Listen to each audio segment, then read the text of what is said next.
నేను ప్రభువునందు ఆనందింతును, నా దేవుని యందు ప్రమోదము చెందును.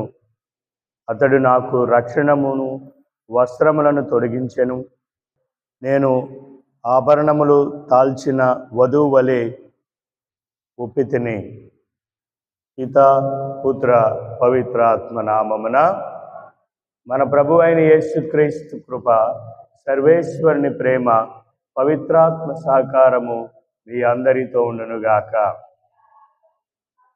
ప్రియమైనటువంటి సహోదరి సహోదరులారా, గడచిన రాత్రంతా మనల్ని సురక్షితంగా కాచి కాపాడినటువంటి దేవునికి కృతజ్ఞత తెలుపుకుందాం. ఈరోజు మనం చేసే ప్రతి ఒక్క పనిలో, మనం వేసే ప్రతి ఒక్క అడుగులో, మన ఆలోచనలో, మన యొక్క పాడి పంటల్లో దేవుని యొక్క కృప, దేవుని యొక్క అపారమైనటువంటి అనుగ్రహాలు మనపై ఉండాలని ఈ దివ్య బలి పూజలో ప్రత్యేకంగా ప్రార్థన చేద్దాం. ఈరోజు మన విశ్వశ్రీ సభ ఆనందోత్సాహముతో అమలోద్భవి మాత మహోత్సవాన్ని కొనియాడుతూ ఉంది.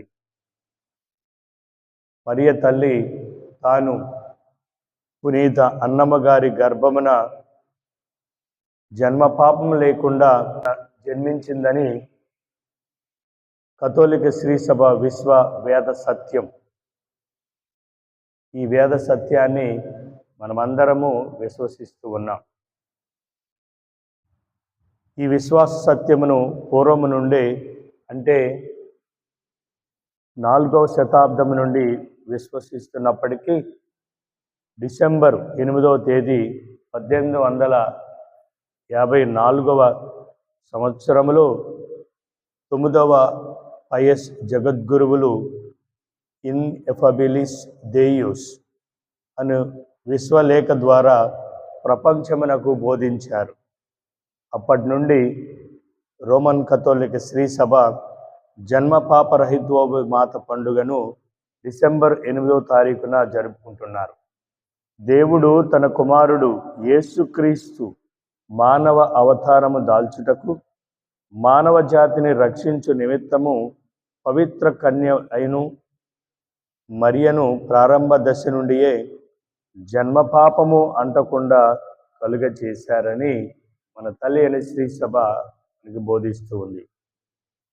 మరియమాత పుట్టుక, మరియమాత జయంతి ఉత్సవము సెప్టెంబర్ 8వ తారీఖు సరిగ్గా 9 మాసమునకు ముందు, అనగా డిసెంబర్ 8వ తారీఖున జన్మపాప రహితోద్భవ పండుగను తల్లిని శ్రీ సభ కొనియాడుతూ ఉంది.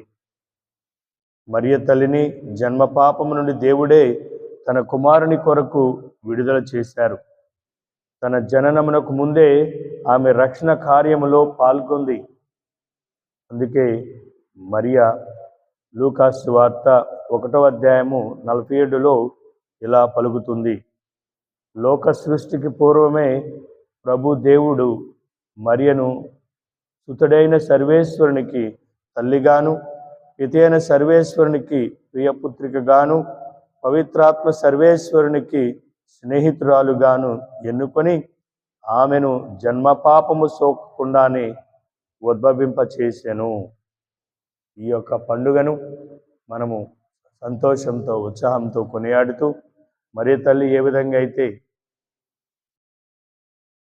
నేను ప్రభు దాసురాలను, నీ మాట చెప్పున నాకు జరుగునుగాక అని విశ్వాసాన్ని ప్రకటించిందో, ఈ రక్షణ కార్యములో తన వంతు ముఖ్యమైనటువంటి బాధ్యతను, ముఖ్యమైనటువంటి స్థానాన్ని తన వంతు ఏ విధంగా కొనసాగించిందో, చేయగలిగిందో, అదే రీతిలో మనము కూడా ప్రభు యొక్క మాటకు కట్టుబడి ఆయన చిత్తం మన జీవితంలో జరిగే విధంగా ప్రభు మనల్ని ఆస్వాదించాలని మనవి చేసుకుందాం.